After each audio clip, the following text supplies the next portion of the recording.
And we're all still talking about the impacts that this COVID-19 pandemic has had on all of our lives. And today we're talking about rent. Should the government be doing more to help people who are struggling to pay their rent? And also, what about landlords? The Toronto Star has a piece about landlords and their needs, and has interviewed a landlord who said that the needs of landlords are being ignored. What do you all think? This is such a huge topic right now because housing is a basic need. And people are now making the decision between shelter and food. That's what's going on. I mean, this pandemic has made things really scary and really difficult. That being said, if tenants are struggling to pay their rent, let's put the focus for a second on landlords. Many landlords aren't, huge condo corporations. Hmm. Some of them, a lot of them, are people maybe with an investment property, who need to have that rent. So you've got tenants struggling, but there are indeed landlords struggling as well. So conversations have to be had between, tenant and landlord. Dale on Facebook wrote in and has something to say. He's a tenant, and here's what his landlord did. Listen to this. My landlord reached out the day I lost my job and offered all his tenants a reduced rent for a couple of months. He's a good guy. I didn't need the help, so I told him to keep it and help someone else. Oh, that's so nice. That's a Mhm. great perspective from the renter side. I've got Cheryl on Facebook, and she's speaking from the landlord's perspective. And she says, I'm a landlord, and it's infuriating to hear the government keep pushing for us to excuse rent. I understand people who have lost their jobs due to COVID, but the relief should be coming from the government and not the landlord. And to your point, Marcy, it is the Mhm. question of who is able to shoulder what, how much, and for how long. So I know somebody exactly in this situation. She has lost her job. Her partner has lost his job. She had a rental unit, and she and her tenant were having discussions when COVID hit, and her tenant lost her job. So there's a bunch of jobless people, and there's rent to be paid and a mortgage on that unit. So they could not come to an agreement. And my sister had to ask her renter to leave because she said, I'm unemployed and very likely for the rest of the year. I need income somehow, some way from this property, at least to carry the property. So she pivoted, and she actually found an organization that is subsidizing homes and apartments for frontline workers. So she currently has a nurse who is in this property. It is being subsidized. The rent, that is being subsidized by another group. For how long? She doesn't know, but unfortunately, when the pain is being felt, it's getting passed down. So yes, the question is then who should be shouldering most of this burden? Yeah. I think many cities, as we all know, in this country have had affordable housing crisis before. They still have affordable housing crisis. And it's really, this situation, I think, is really shining a spotlight on it.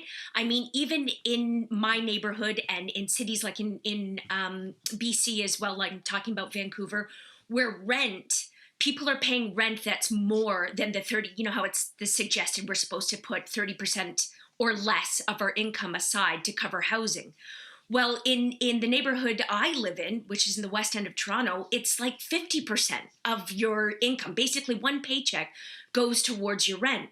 So for people who aren't getting a paycheck, and they're relying on maybe the CERB payment, which is $2,000 a month, like Marcy, you were saying, that's not enough to cover the rent. And they're being put in a situation where they have to choose between rent and food, which is a situation, obviously, that we wouldn't want any Canadian to have to be in.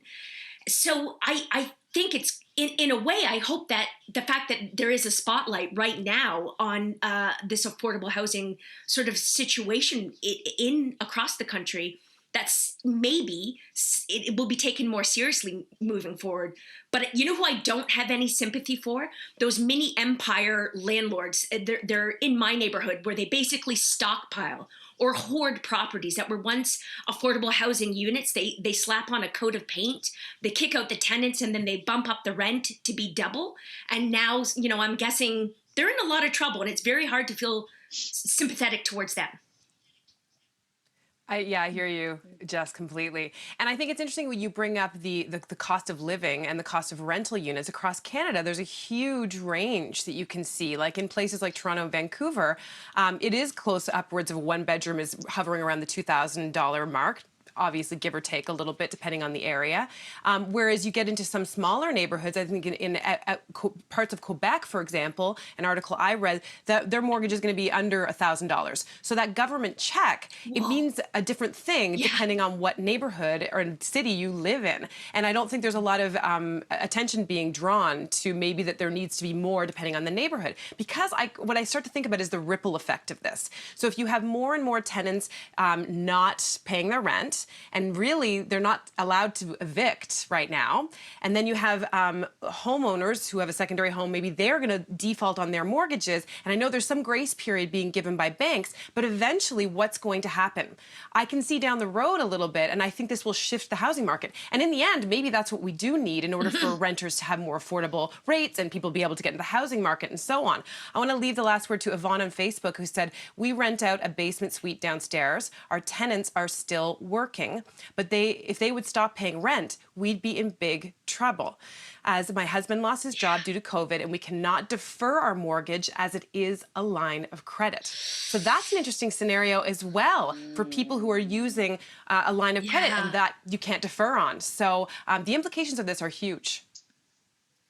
Well, Cynthia, you mentioned the ripple effect, and for sure, there's all these ripple effects, as you just mentioned, and then it's people's lives too, right? I personally know several people who have had to give up their rental places in Toronto because they don't have work right now, and they've had to move in with their parents.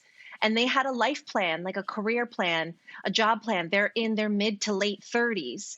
So even when this is over, and even if work resumes, they have done the math and they have really looked ahead and they have said, this has delayed my life for 3 to 5 years. Now think about the ripple effect of that, multiply it by thousands or even millions of people, and where our communities are going to be at, where our families are going to be at. You know, when we're talking about a delay in life planning to 3 to 5 years, that is family planning, having children, meeting people. It really affects not only economically and financially, but socially, like the actual fabric of who we are as a society.